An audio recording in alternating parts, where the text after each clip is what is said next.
Hello everyone, हामी चाहिँ फरफिचर of सेयर्सको कुराहरू डिस्कस गर्दै थियौँ र फरफिचरमा चाहिँ हामीले सेयर रिइस्यु गर्ने कुराहरू डिस्कस गर्दै थियौँ हैन। फरफिचर भइसकेपछि त्यो सेयरलाई चाहिँ कसरी रिइस्यु गरिन्छ अथवा कस्तो तरिकामा रिइस्यु हुन्छ भन्ने कुराहरू डिस्कस गर्दैछौँ। योभन्दा अघिल्लो क्लासमा हामीले एउटा न्युमेरिकल गरेर हेरिसकेका छौँ। अब हाम्रो कन्डिसन्सहरू छ रिइस्यु गर्ने पनि हैन। त्यो कन्डिसन्स अनुसार चाहिँ मैले यहाँ एउटा क्वेसन्स लेखेको छु। त्यो क्वेसन्सलाई चाहिँ हामीले हेरेर अब न्युमेरिकल सल्भ गर्छौँ। अब रिइस्युको कुराहरू गर्दाखेरि के हुन्छ भन्दा share reissue originally at par है, but reissued share issued originally at par but reissued less than par भनेको पार भ्यालुमा चाहिँ अब जस्तै 10 रुपियाँको पार भ्यालुमा सेयर इस्यु भएको छ, तर अब रिइस्यु चाहिँ के भयो, पार भ्यालुभन्दा कम भयो अथवा 10 रुपियाँ थियो भने ल 8 रुपियाँमा चाहिँ हामीले के गर्यौँ, त्यो सेयरलाई चाहिँ रिइस्यु गर्यौँ भन्यो भने के हुन्छ त। अब यस्तो कन्डिसनमा चाहिँ हामीले ब्याङ्क अकाउन्टलाई जहिले पनि के गर्छौँ, डेबिट गर्छौँ है। यो एउटा केस भयो, यस्तो कन्डिसन भयो हैन। हामीलाई इक्जाममा चाहिँ सोध्न सक्छ यो क्वेसन। यस्तो कन्डिसनमा चाहिँ हामीले ब्याङ्क अकाउन्टलाई डेबिट गर्छौँ। ब्याङ्क अकाउन्टलाई डेबिट गर्दाखेरि के गर्छौँ त, कति रुपियाँमा इस्यु गरिएको थियो त्यो इस्युड प्राइस लेख्छौँ हैन। त्यसै गरी अब सेयर फरफिचर अकाउन्टलाई चाहिँ के गर्छौँ त, डेबिट गर्छौँ है। ब्याङ्क अकाउन्ट इज डेबिटेड हैन। त्यसै गरी सेयर फरफिचर अकाउन्ट इज डेबिटेड। अब ब्याङ्क अकाउन्ट डेबिट कसरी हुन्छ त, ओरिजिनल्ली इस्यु कति रुपियाँमा भएको छ त्यो प्राइस चाहिँ हामीले लेख्छौँ हैन। त्यसै गरी सेयर फरफिचर अकाउन्टमा डेबिट गर्दा के गर्छौँ त, अब त्यो रिइस्यु भएको प्राइसलाई चाहिँ हामीले त्यो इस्युड प्राइसलाई चाहिँ फरफिचर अकाउन्टमा गर्दाखेरि जस्तै रिइस्यु अब हामीले 8 रुपियाँमा गरियो भने डिस्काउन्ट कति प्रोभाइड गरिएको छ त्यो अमाउन्टलाई चाहिँ हामीले सेयर फरफिचर अकाउन्टमा लेख्छौँ हैन। र लास्टमा चाहिँ के हुन्छ त, हाम्रो सेयर क्यापिटल अकाउन्ट हुन्छ जुनलाई चाहिँ हामीले के गर्छौँ, क्रेडिट गर्छौँ है। अब यो कुरा चाहिँ एकदमै ध्यान दिएर बुझ्नु पर्यो। ब्याङ्क अकाउन्ट डेबिट गरिन्छ, सेयर फरफिचर अकाउन्ट डेबिट गरिन्छ भनेर बुझ्नु पर्यो। अब हेडिङ नै हामीले के भनेका छौँ भन्दा जस्तै मैले अघि पनि इक्जाम्पल भने 10 रुपियाँको पार भ्यालुमा चाहिँ अब सेयर इस्यु भएको छ। अब रिइस्यु गर्ने बेलामा चाहिँ पार भ्यालुभन्दा कम भ्यालुमा रिइस्यु भएको छ भने यस्तो खालको केसमा के हुन्छ भन्ने कुराहरू हो। जस्तै अब यो एउटा क्वेसन हेरौँ है। यो क्वेसनले के भन्छ त भन्दा XYZ company forfeited 500 shares due to failed of payment by mister Jayram. Jayram भन्ने एउटा व्यक्तिले चाहिँ के गर्यो त, 500वटा सेयरलाई चाहिँ के गर्यो, फरफिटेड गर्यो for allotment and call money है। एलोटमेन्ट र कल मनीलाई चाहिँ के गर्यो, उसले फरफिट गर्यो। Board of director decided to forfeit these shares हैन। फरफिट बोर्ड अफ डाइरेक्टरले चाहिँ के गरे त, यो सेयरलाई चाहिँ फरफिट गर्ने डिसाइड गरे र shares at ₹8 per share and fully paid of shares भनेको उनीहरूले फरफिट गर्ने डिसाइड गरे र रिइस्यु गर्ने डिसाइड गरे। Forfeit and reissue shares at ₹8 per share भनेर भनेको छ। अब यसलाई हामीले जर्नलमा कसरी लेख्ने हैन, फरफिट पनि गर्यो र रिइस्यु पनि गर्यो। रिइस्यु चाहिँ कति रुपियाँको दरले गर्यो त, 8 रुपियाँको दरले गर्यो। तर हाम्रो टोटल चाहिँ कति छ त, 10 रुपियाँको दरले चाहिँ टोटल सेयर हाम्रो इस्यु भएको छ। अब यसलाई हामीले जर्नल इन्ट्रिज गर्दाखेरि पहिला सुरुमा चाहिँ फरफिचर भनेर एकाउन्ट बनाउनु पर्यो। फरफिचरको लागि चाहिँ जर्नल बनाउनु पर्यो। त्यसको लागि हामीले के गर्छौँ त, सेयर क्यापिटल अकाउन्ट डेबिट गर्छौँ। सेयर क्यापिटल अकाउन्ट डेबिटमा के गर्छौँ त, 500 × 10 है। 10 रुपियाँको दरले हामीले सेयर इस्यु गरेको छौँ भनेर भनेको छ नि त हैन क्वेसनले। त्यही भएर अब 500 × 10 भनेको कति हुन्छ, डेबिटमा 5000 हुन्छ। To calls in arrear. Calls in arrear भनेको अब हाम्रो मिस्टर जयरामले चाहिँ नतिरेको पैसा भनेर भनेको है। नतिरेको पैसा कति छ त, उसले 500 सेयर्सको चाहिँ उसले पैसा तिरेको छैन। अलटमेन्ट र कल मनीमा भनिसकेपछि अलटमेन्टमा कति छ त, 3 रुपिस छ। त्यसै गरी कल मनीमा कति छ त, 3 रुपिस छ है। अब कल्स इन एरियरमा हामीले के गर्नु पर्यो त, उसले अलटमेन्ट पनि तिरेको छैन, कल मनी पनि तिरेको छैन भनेपछि 3 + 3 भनेको कति हुन्छ, 6 हुन्छ हैन। 500 × कति भयो त, अब 6 भयो। 500 इन्टु 6 अब 6 5 चाहिँ कति हुन्छ 30 होइन 3000 चाहिँ हामीले के गर्नु पर्यो क्रेडिटमा लेख्नु पर्यो। त्यसै गरी अब के गर्नु पर्यो सेयर फर्फिचर अकाउन्टलाई चाहिँ क्रेडिटमा राख्नु पर्यो टु सेयर फर्फिचर अकाउन्ट। अब कति हुन्छ त 10 रुपियाँमा चाहिँ 6 रुपियाँको चाहिँ कल्सिन एरियर भयो 6 रुपियाँको चाहिँ पैसा आएन बाँकी कति रह्यो त 500 इन्टु 4 भनेको 2000 होइन। ल कल्सिन एरियर भनेको पैसा नआएको चाहिँ कति रहेछ त 3000 रुपियाँ रहेछ र अब फर्फिचर चाहिँ कति भयो त 2000 रुपियाँको सेयर चाहिँ फर्फिटेड भयो। अब यो त भयो फर्फिचरको केसको कुरा है। अब हामीले के अर्को के कुरा गर्छौँ त फर रिइस्यु। अब सेयर फर्फिचर भइसकेपछि रिइस्यु गरेको छ भनेर भनेको छ नि होइन। कति सेयर रिइस्यु गरेको छ त 500 सेयर नै रिइस्यु गरेको छ भनेपछि हामीले अब रिइस्यु गर्ने केसमा हामीले ब्याङ्क अकाउन्टलाई डेबिट गर्छौँ भनेर भन्यौँ। अब यो कुरा त हाम्रो कहाँ आयो त रिइस्यु गर्ने बेलामा आयो bank account is debited share forfeiture account is debited अनि फाइनल्ली सेयर क्यापिटल अकाउन्टलाई चाहिँ क्रेडिट गर्छौँ। अब ब्याङ्क अकाउन्ट डेबिट गर्नु पर्यो 500 इन्टु 8 है। 8 चाहिँ किन गरियो त यहाँ हामीले रिइस्यु गर्दाखेरि चाहिँ कति रुपियाँको दरले रिइस्यु गरेको छ त 8 रुपियाँको दरले रिइस्यु गरेको छ भनेपछि 500 इन्टु 8 भनेको डेबिटमा 4000 हुन्छ होइन। त्यसै गरी सेयर फर्फिचर अकाउन्टलाई पनि डेबिट गर्नुपर्छ भनेर भनेको छ। सेयर फर्फिचर अकाउन्ट चाहिँ अब बाँकी कति रहन्छ त 500वटा सेयर इन्टु अब 8 रुपियाँको दरले त यहाँ रिइस्यु भयो बाँकी रह्यो कति त 2 रुपियाँ। त्यो 2 रुपियाँ चाहिँ के हुन्छ त डिस्काउन्ट हुन्छ किनभने यहाँ के भनेको छ त क्वेसनले ₹8 per share as fully paid of shares भनेको फुल्ली पेड अफ सेयर्समा चाहिँ 8 रुपियाँ 10 रुपियाँमा 8 रुपियाँको दरले बेच्यो भनेपछि 2 रुपियाँ बाँकी के रह्यो त डिस्काउन्ट रह्यो होइन। त्यो डिस्काउन्ट अकाउन्टलाई चाहिँ हामीले सेयर फर्फिचर अकाउन्टमा 500 इन्टु 2 गर्दाखेरि कति हुने भयो त 1000 हुने भयो होइन। लास्टमा सेयर क्यापिटल अकाउन्ट कति हुन्छ त to share capital account credit कति हुन्छ 5000 हुन्छ। अब यो कुरा सेयर फर्फिचर अकाउन्टको कुरा यो 2 रुपियाँ गरेको छ यो कुरा नबुझेको भए म अहिले यसलाई लास्टमा बुझाउँछु है लास्टमा बुझाउँदाखेरि सजिलो हुन्छ। अब हामीले फर ट्रान्सफर इन्ट्रीको कुरा गरौँ है। पहिला हामीले ट्रान्सफर इन्ट्रीको कुरा गरौँ अनि त्यसपछि त्यो कन्फ्युजन पनि हामीले लास्टमा क्लियर गर्छौँ है। फर ट्रान्सफर इन्ट्रीमा चाहिँ के हुन्छ त भन्दा अब सेयर फर्फिचर अकाउन्टलाई के गर्नु पर्यो ट्रान्सफर गर्नु पर्यो। यो भनेको त के हो त प्रफिट हो नि होइन। हामीले के भनेका थियौँ त भन्दा रिइस्यु गर्ने बेलामा सेयर फर्फिचर अकाउन्ट क्रेडिटमा भएपछि त्यो क्रेडिट ब्यालेन्सलाई चाहिँ हामीले आफ्नो कम्पनीको फाइदा प्रफिट भनेर भन्न सक्थ्यौँ होइन। अब ट्रान्सफर इन्ट्रीमा हामीले क्यापिटल अकाउन्टमा चाहिँ यसलाई के गर्नु पर्यो ट्रान्सफर गर्नु पर्यो भनेको सेयर फर्फिचर अकाउन्टलाई डेबिट गर्ने account debit to capital reserve. Capital reserve भनेको के हो त फाइदा होइन बिङ नेट गेन है फाइदा भयो on reissue of share reissue गर्दा चाहिँ के भयो फाइदा भयो। फाइदा कति रुपियाँ भयो अब त्यो कुरा चाहिँ हामीले क्यालकुलेसन गरेर निकाल्न सक्छौँ। जस्तै हाम्रो फर्मुला छ नि profit is equal to number of reissued shares into amount of forfeited share minus discount on reissue भनेर भनेको छ है।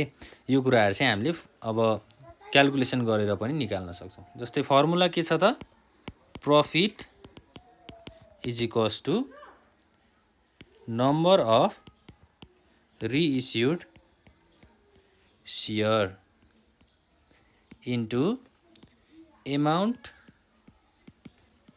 फर्फिटेड पर सेयर। अब कति रुपियाँको दरले फर्फिटेड भएको छ त्यसलाई राख्छौँ minus discount on reissue of share है। सेयर रिइस्यु गर्दाखेरि डिस्काउन्ट कति भएको छ त्यो कुराहरूलाई राख्छौँ। अब profit is equals to number of reissued share कति हो त हाम्रो 500 हो नि 500वटा सेयरलाई चाहिँ रिइस्यु गरेको हो नि ब्र्याकेटमा। अब अमाउन्ट अफ फर्फिटेड पर सेयर भनेको फर्फिटर चाहिँ कति भएको छ हाम्रो सेयर फर्फिचर अकाउन्टमा चाहिँ 4 रुपियाँको दरले चाहिँ सेयर फर्फिट भएको छ भनेपछि 4 minus discount on reissue of share. अब रिइस्यु हुने बेलामा के छ त यहाँ, रिइस्यु हुने बेलामा हेर्नु पर्यो। जस्तै 8 रुपियाँको दरले रिइस्यु भएको छ भनेपछि सेयर फर्फिचर अकाउन्टमा बाँकी कति रह्यो त, 2 रुपियाँ बाँकी रह्यो हैन। यो 2 रुपियाँ चाहिँ के रहेछ त, अब डिस्काउन्ट रहेछ नि। जस्तै मैले अघि तपाईँहरूलाई भनेको थिएँ हैन, नबुझेमा चाहिँ हामी लास्टमा बुझ्नेछौँ भनेर भनेको थिएँ नि। लास्टमा चाहिँ हामीले यो 2 रुपियाँलाई के गरेको रहेछौँ त, डिस्काउन्ट गरेको रहेछौँ। 4 माइनस 2 भनेको 500 इन्टु 2 भनेको कति हुन्छ त, 1000। ल 1000 रुपियाँ चाहिँ लास्टमा के भयो त, क्यापिटल रिजर्भ अकाउन्टमा गयो हैन। ट्रान्सफर इन्ट्रीमा चाहिँ हामीले कति गर्नुपर्ने रहेछ त, 1000। 1000 रुपियाँ चाहिँ के भयो त, प्रफिट भयो। ल यसरी चाहिँ हामीले फर्मुलाबाट पनि यसलाई क्याल्कुलेसन गर्न सक्छौँ। यो चाहिँ हाम्रो के को केस भयो त, share issued originally at par but reissued less than par. भनेको पार भ्यालुमा चाहिँ अब जस्तै 10 रुपियाँको दरले इस्यु भएको थियो, त्यो 10 रुपियाँबाट घटाएर 8 रुपियाँबाट रिइस्यु भयो भने हैन, त्यसलाई चाहिँ कसरी इन्ट्री गर्ने भन्ने कुराहरू हामीले हेर्यौँ। अब हाम्रो अर्को कुरा चाहिँ के छ भन्दा, जस्तै सेयर इस्युड अब पार भ्यालुमा इस्यु गरेको छ सेयरलाई, तर अब प्रिमियममा रिइस्यु गर्यो। इस्यु चाहिँ पार भ्यालुमा भयो, अब रिइस्यु चाहिँ केमा भयो, प्रिमियममा भयो भन्यो भने त्यसलाई चाहिँ हामीले कसरी इन्ट्री गर्ने त हैन। यो एउटा केस भयो, यो यसलाई केस नम्बर 1 भनेर पनि भन्न सक्छौँ है। यो एउटा केस भयो। अब अर्को केसमा चाहिँ के हुनसक्छ त, जस्तै केस 2। ल के छ त, shares issued originally at par and reissued at premium है। इस्यु चाहिँ पार भ्यालुमा भएको छ, रिइस्यु चाहिँ केमा भएको छ, प्रिमियममा भएको छ भनेपछि यसमा पनि त अब क्वेसन्सहरू हुनसक्छ, कन्डिसन्सहरू हुनसक्छ हैन। एउटा क्वेसन छ, म त्यो क्वेसन लेख्दै जान्छु। XYZ limited forfeited 100 share of mister Rohan at ₹10 each for the non-payment of allotment and call money at ₹3 and ₹2 respectively हैन। Out of this 80 shares were reissued. भनेको 80 वटा सेयर चाहिँ के भएको छ, रिइस्यु भएको छ to mister Ram at ₹12 per share. ल यो क्वेसनलाई चाहिँ ध्यान दिएर बुझ्नु पर्यो है। जस्तै XYZ कम्पनीले चाहिँ 100 वटा सेयरलाई के गर्यो, फर्फिटेड गर्यो। कसको त, मिस्टर रोहन भन्ने व्यक्तिको एट ₹10 इच। 100 वटा सेयर चाहिँ 10 रुपियाँको दरले फर्फिचर भयो अथवा फर्फिटेड भयो भनेर बुझ्नु पर्यो है। For the non payment of allotment, allotment र कल मनीको चाहिँ पेमेन्ट गरेको रहन्छ मिस्टर रोहनले।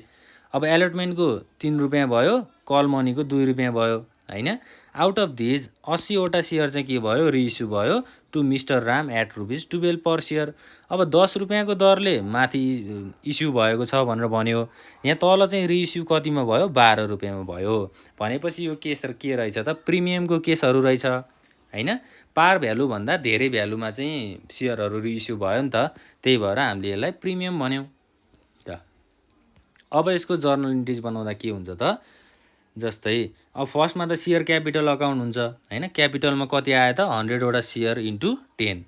सेयर फर्फिचर कति भएको हो त्यसलाई हामीले डेबिटमा लेख्छौँ। Share capital account debit 100 into 10 हैन। 100 इन्टु 10 भनेको 1000 डेबिटमा भयो। त्यसै गरी के छ त, to calls in arrear account हैन। अब कल्स इन एरियर भनेको मिस्टर रोहनले नतिरेको भनेर भनेको है। अब 100वटा सेयरको उसले अलटमेन्टमा 3 रुपियाँको छ, फाइनल कलमा 2 रुपियाँको छ भनेपछि टोटल सेयर कतिको नतिरेको रहेछ? 5 रुपियाँको दरले चाहिँ नतिरेको रहेछ भनेपछि 100 × 5 हुन्छ। 100 × 5 भनेको 500। अब 2 सेयर फरफिचर अकाउन्ट। अब सेयर फरफिचर अकाउन्ट कति बाँकी रह्यो? 100 × 5 हैन। 5 रुपियाँ चाहिँ उसले नतिरेको थियो, 5 रुपियाँ चाहिँ सेयर फरफिचर भयो। बाँकी 5 रुपियाँ रहन्छ 10 रुपियाँमा हैन। सेयर फरफिचर अकाउन्ट चाहिँ कति भयो? 500 रुपियाँ भयो। अब न्यारेसनमा के लेख्ने त? Being forfeiture of share for non payment of allotment and call money. Allotment र कल मनीको पैसा चाहिँ के भयो त? फरफिटेड भयो है। ल एलोटमेन्ट र कल मनीको पैसा नतिरेको भए चाहिँ फरफिटेड भयो भनेर बुझ्नु पर्यो। अब सेयर क्यापिटल अकाउन्ट त हामीले डेबिटमा राखेका छौँ यहाँ हैन। अब के गर्नु पर्यो त? हामीले त्यो पैसालाई चाहिँ ब्याङ्क अकाउन्टमा राख्नु पर्यो। भनेको ब्याङ्क अकाउन्टलाई डेबिटमा राख्ने। अब ब्याङ्क अकाउन्ट हामीले किन गऱ्यौँ त यहाँ? किनभने हामीले सेयर त रिइस्यु गरेको छौँ नि त। रिइस्यु गरेपछि हामीले ल सेयर कसैलाई बेचिसकेपछि चाहिँ के गर्छ? त्यहाँबाट पैसा आउँछ, पैसा रिसिभ हुन्छ हैन। पैसा रिसिभ भइसकेपछि हामीले त्यसलाई कहाँ राख्छौँ? ब्याङ्कमा राख्छौँ। त्यही भएर ब्याङ्क अकाउन्ट डेबिट गरियो। 80वटा सेयरलाई 12 रुपियाँको दरले 80 × 12 भनेको कति हुन्छ? 960 रुपिस चाहिँ डेबिटमा भयो। 2 सेयर क्यापिटल अकाउन्ट है। सेयर क्यापिटल अकाउन्टमा अब के हुन्छ त? 80 × 10 रुपियाँ है। माथि हाम्रो के छ? अब 10 रुपियाँको दरले चाहिँ हाम्रो क्यापिटल छ नि त हैन। त्यही भएर 80 × 10 भनेको 800 रुपियाँ भयो। अब बाँकी के रहन्छ त यहाँ? 2 सेयर प्रिमियम। अब प्रिमियमको कुराहरू चाहिँ हाम्रो यहाँ आयो हैन। 80 × 2 रुपियाँ चाहिँ के भएको छ? प्रिमियम भएको छ। अब 10 रुपियाँको दरले सेयर इस्यु भएको थियो सुरुमा हैन। लास्टमा रिइस्यु गर्ने बेलामा 12 रुपियाँको दरले गरे भनेपछि 10 रुपियाँ र 12 रुपियाँमा डिफरेन्स कति भयो त? 2 रुपियाँ भयो नि। 2 रुपियाँ चाहिँ के रहेछ त? सेयर प्रिमियम रहेछ। 160 रुपियाँ चाहिँ क्रेडिटमा भयो। बिङ रिइस्यु अफ सेयर्स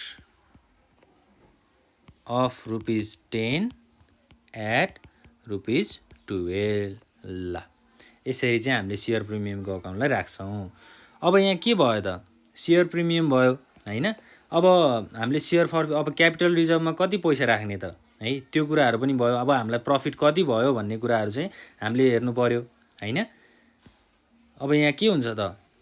जस्तै अब सेयर फरफिचर अकाउन्ट हुन्छ। प्रफिट निकाल्नको लागि त हाम्रो फर्मुला छ हैन। त्यो फर्मुलाबाट चाहिँ हामीले क्याल्कुलेट गर्छौँ। अब हाम्रो क्यापिटल रिजर्भको लागि चाहिँ जर्नल इन्ट्रिज के हुन्छ त? सेयर फरफिचर अकाउन्ट डेबिट हुन्छ हैन। To capital reserve. अब यो चाहिँ के भयो त? प्रफिट भयो है। Being net gain by reissue of share. ल अब मैले यहाँ फर्मुला लेख्छु। Profit is equal to number of reissued share into के छ त हाम्रो? Amount of forfeited share. Forfeited share minus discount हैन। अब नम्बर अफ रिइस्युड सेयर चाहिँ कति छ त हाम्रो? 80 हैन। 80वटा चाहिँ सेयर छ। अनि हाम्रो अमाउन्ट अफ फरफिटेड सेयर चाहिँ कति हो त? कति अमाउन्टमा चाहिँ हामीले सेयरलाई फरफिटेड गरेका छौँ भन्दा 5 रुपियाँको दरले है। माथि हेर्नु पर्यो। 5 रुपियाँको दरले चाहिँ सेयर फरफिटेड भएको छ भनेपछि 5 माइनस डिस्काउन्ट भनेको कति छ? 0। 80 × 5 भयो। 5 8 जा 400 रुपिस चाहिँ के भएको रहेछ त हाम्रो गेन भएको रहेछ, भनेको हामीलाई फाइदा भएको रहेछ भनेर बुझ्नु पऱ्यो है। अब हामीले यहाँ सेयर फर्फिचर अकाउन्टमा के गर्ने त, जस्तै माथि फर्फिचर चाहिँ कति भएको छ त 5 रुपियाँको दरले भएको छ भनेपछि यहाँ के गर्ने त 80 × 5 भनेको 400 रुपियाँ डेबिटमा 400 रुपियाँ क्रेडिटमा। ल कति रुपियाँ चाहिँ फाइदा भयो त 400 रुपियाँ चाहिँ फाइदा भयो। यसरी चाहिँ हामीले के गर्ने त जर्नल इन्ट्रिज बनाउने। यो चाहिँ के को केसमा हो त प्रिमियमको केसमा हो है। प्रिमियमको केस भन्ने बित्तिकै के बुझ्नु पर्यो भन्दा सुरुमा चाहिँ 10 रुपियाँमा सेयरलाई इस्यु गर्ने अथवा फर्फिटेड गर्ने, लास्टमा रिइस्यु गर्ने बेलामा चाहिँ 10 रुपियाँभन्दा बढी, अब 12 रुपियाँ नभइकन यहाँ 14 रुपियाँ पनि हुनसक्छ, त्यसै गरी 10 रुपियाँबाट बढेर 11 रुपियाँ पनि हुनसक्छ होइन। यस्तो केसमा चाहिँ हाम्रो के आउँछ प्रिमियमको केसहरू आउँछ। ल यसरी चाहिँ हामीले जर्नल इन्ट्रिज बनाउने। अब नेक्स्ट क्लासमा चाहिँ हामी के डिस्कस गर्छौँ त, हामीले डिस्काउन्टको कुराहरूको डिस्कस गर्छौँ है। प्रिमियमको कुराहरू भनेको बढेको केस भयो, डिस्काउन्टको कुरा भनेको घटेको केसको कुराहरू हामी नेक्स्ट क्लासमा गर्छौँ।